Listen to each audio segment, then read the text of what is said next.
Hello viewers, তোমরা সবাই কেমন আছো? আশা করছি তোমরা সবাই অনেক ভালো আছো। আজকে আমি তোমাদেরকে আমার গণিত পঞ্চম শ্রেণীর 171 এবং 172 দুটো পৃষ্ঠে সুন্দর করে বুঝিয়ে সমাধান করে দেখাবো। তোমরা ভিডিওটা প্রথম থেকে শেষ পর্যন্ত মন দিয়ে দেখতে থাকো, ঠিক আছে? আগে সমস্ত পৃষ্ঠা আমি অলরেডি সব সমাধান করে দিয়েছি। যে সমস্ত ভাই বোনেরা এখনো দেখোনি তাদের সুবিধার্থের জন্য আমি আজকের ভিডিওর ডেসক্রিপশন বক্সে প্লেলিস্টের লিঙ্ক দিয়ে দিলাম, ওখানে ক্লিক করে ভিডিওগুলোকে দেখে নেবে প্লিজ। ভিডিও শুরু করার আগে তোমাদের কাছে একটা ছোট্ট অনুরোধ, যে যারা এখন আমাদের এই চ্যানেলকে সাবস্ক্রাইব করোনি তারা প্লিজ চ্যানেলকে সাবস্ক্রাইব করে দেবে। আর যে সমস্ত ভাই বোনেরা আগে থেকে করে রেখেছো তাদেরকে অসংখ্য অসংখ্য ধন্যবাদ। এখানে তোকে 171 পৃষ্ঠায় কী হচ্ছে, ছবি দেখি বলছে। পাশের ছবিটিতে দেখছি, দেখো এখানে একটা পাশের ছবি দেখতে পাচ্ছি, সূর্য, ঠিক আছে? সূর্যের রশ্মি চারিদিকে ছড়িয়ে পড়ছে, তাই তো? বলছে রেখাগুলো একটি প্রান্তবিন্দু আছে কিন্তু অপর প্রান্তবিন্দু নেই, তাই এই রকম রেখা হলো রশ্মি। দেখো তাহলে এখানে দেখো একটা রেখা দেখতে পাচ্ছি, দেখো এখান থেকে মানে রশ্মিটা উৎপত্তি হয়েছে, ঠিক আছে?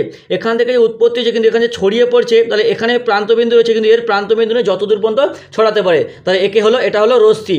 বলে ওই রশ্মিকে এ বি এইভাবে দেখি ও লিখি এ বি। দেখো এ বি রশ্মিকে লিখেছে, নাম দিয়েছে এ বি, ঠিক আছে? দেখো ওপরে অ্যারো চিহ্ন দেওয়া আছে, মানে কি এইরকমভাবে কন্টিনিউ এদিকে চলতে আছে। এখানে উৎপত্তি হয়েছে কিন্তু এরকম করে কন্টিনিউ চলতে আছে, ঠিক আছে?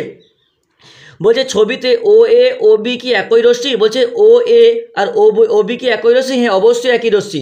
দেখো কারণ কি, এখানে এ রশ্মিটাও যেমন চলবে এটাতেও কিন্তু একই রকমভাবে চলতে আছে। তাহলে এখানে কি লিখবে, যে ইয়েস লিখতে পারো, ওয়াই ইএস, ইয়েস। বলছে এ ও কি একই রশ্মি? না, দেখো এ ও আর ও এ এটা একই রশ্মি হতে পারে না, এটা হবে না। কেন হতে পারে না? কারণ দেখো এখানে দেখো এটা চলছে, ঠিক আছে? কিন্তু এদিক থেকে কি করে ঘুরে আসবে? এখানে তো নির্দিষ্ট এখানে থেমে যাবে না, এইতে ঘুরে তো থেমে যাবে না, হতে পারে না। তারপর দেখো 2 নম্বর থেকে বলছে ছবিতে কতগুলো ছেদবিন্দু ও রশ্মি আছে দেখি। দেখো ছবিতে এখানে কত বিন্দু ছেদবিন্দু ও রশ্মি। তা রশ্মি আর ছেদবিন্দু, দেখো রশ্মি মানে ছেদবিন্দু মানে যেখান থেকে উৎপন্ন হয়েছে, ঠিক আছে? এখানে দেখো ছেদবিন্দু কি মানে ও হচ্ছে তোমার, দেখো ছবিতে কত বলছে, ছবিতে কতগুলি রশ্মি ও ছেদবিন্দু রয়েছে। এখানে ছবি দেওয়া আছে, এখানে কতগুলো ছেদবিন্দু ও রশ্মি দেওয়া আছে। তা রশ্মি দেখো ও, দেখো ও একটা রশ্মি, ঠিক আছে? তাহলে এখানে ছেদবিন্দু দেখো ও একটা ছেদবিন্দু, ও বি একটা ছেদবিন্দু, ও সি একটা ছেদবিন্দু, ঠিক আছে? তাহলে ছবিতে কতগুলো ছেদবিন্দু ও রশ্মি আছে? তাহলে ছেদবিন্দু আছে, তাহলে লিখে দিই ছেদবিন্দু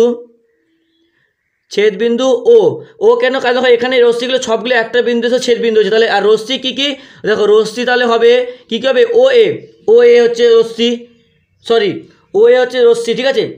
ও এ এটাকে রশ্মি কেন? কারণ দেখো এখানে রশ্মি কাকে বলছে, এ বি। এইভাবে চললে তাহলে ওই রশ্মিকে এ বি একইভাবে দেখি লিখি এরকমভাবে লিখতে হবে।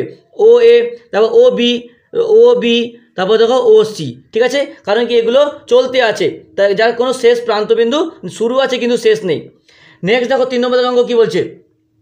বলছে ছবিতে পি এ ও বিডি কীরূপ সরলরেখা। দেখো পি এ আর কি বিডি, এগুলো কীরূপ সরলরেখা? এগুলো হচ্ছে সমান্তরাল সরলরেখা। কেন না, এগুলো কখনোই পরস্পরকে ছেদ করে না। যে সরলরেখাগুলো পরস্পরকে কখনোই ছেদ করতে পারে না, যেমন রেল লাইনের পাত, তাকে সমান্তরাল সরলরেখা বলা হয়। তাহলে এখানে তাহলে কি লিখবো, যে সমান্তরাল সরলরেখা, ঠিক আছে? সমান্তরাল সরলরেখা। বলছে বিডি ও সিডি কীরূপ সরলরেখা। দেখো বলছে বিডি কোথায়, এই যে বিডি, আর এটা কী বলছে, বিডি আর সিডি, বিডি সিডি, এগুলো দেখো পরস্পর ছেদি সরলরেখা, দেখো পরস্পরকে ছেদ করেছে। তাহলে এগুলো লিখবে পরস্পর, এটা লিখতে পারো পরস্পর ছেদি সরলরেখা, ঠিক আছে? না বোঝা গেলে মুখে বলে দিচ্ছি, শুনে না। বলছে কতগুলো ছেদবিন্দু আছে। দেখো কতগুলো ছেদবিন্দু রয়েছে, 4টি ছেদবিন্দু রয়েছে। কি কি? দেখো A B C R D, তাই তো? 4টি ছেদবিন্দু, 4টি কি কি, A B R C D, এগুলো দেখো এখানে বিন্দুগুলোতে ছেদ হয়েছে, তাই এই বিন্দুগুলোর নাম এ বি সি ডি, তাই এগুলোই পরস্পরকে ছেদ করেছে বলে এখানে 4টি ছেদবিন্দু রয়েছে। কোন কোন সরলরেখা পরস্পর ছেদি, ঠিক আছে? কোন কোন সরলরেখা পরস্পর ছেদি, তাহলে কি কি দেখো এ বি, দেখো কোথায় এই দেখো কোন কোন সরলরেখাগুলো পরস্পরকে ছেদ করেছে, দেখো এ বি আর বিডি, ঠিক আছে? হয়েছে, তাহলে এখানে লিখে দিচ্ছি যে এ বি আর এটা হচ্ছে বিডি, এটাকে ছেদ করেছে। তারপর দেখো বলছে এসি আর এ সি আর সিডি পরস্পরকে ছেদ করেছে, তাহলে এ সি আর এটা হবে সিডি। তারপর দেখো হবে পি এ, এই যে পি এ কার সঙ্গে ছেদ করেছে, পি এ বির সঙ্গে ছেদ করেছে, তাহলে P A R A B এগুলো পরস্পর ছেদি।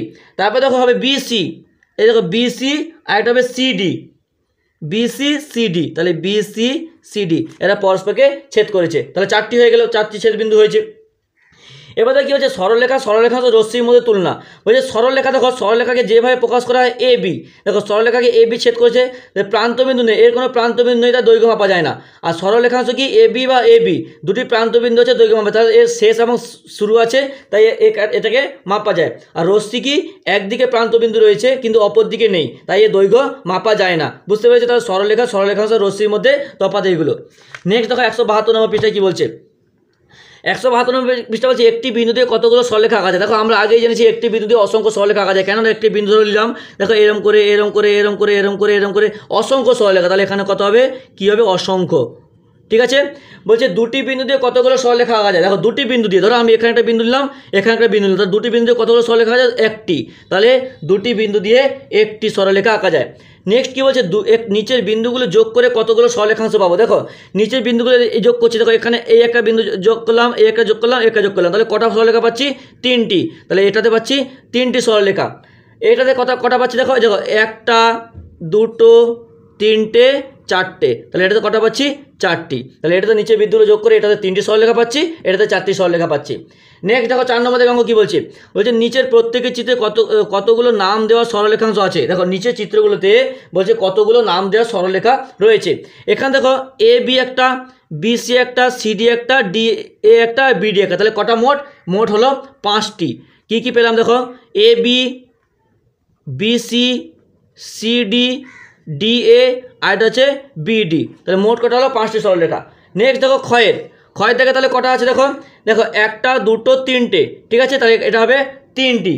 কী কী? দেখো A B, B C R AC, A B, B C, AC সরলরেখা, ঠিক আছে। নেক্সট দেখো গয়ের দাগে কটা রয়েছে দেখিনি। দেখো একটা, দুটো, তিনটে, চারটে, 5টা, 6টা, এটা কটা? 6টি। কী? দেখো ই এফ, এটা একটা E F, F A, A B, B C হয়েছে, তারপরে দেখো সি ডি, আর এটা হচ্ছে ডিই, তাহলে কটা হলো? একটা, দুটো, তিনটে, চারটে, 5টা, 6টা হয়েছে, তাহলে হয়েছে। বুঝতে পেরেছো? এরকম করে অঙ্কগুলো করতে হবে। তাহলে আজকে ধরে থাক, পরের দিন পরে যে পেজটা আছে সেটা সমাধান করবো। ভিডিওটা একটা লাইক করে তোমার অন্যান্য বন্ধুদের মধ্যে শেয়ার করে দিও প্লিজ, কারণ তোমাদের একটা লাইক আমাকে পরবর্তীকালে আরও সুন্দর ভালো ভিডিও বানাতে উৎসাহিত করে তোলে।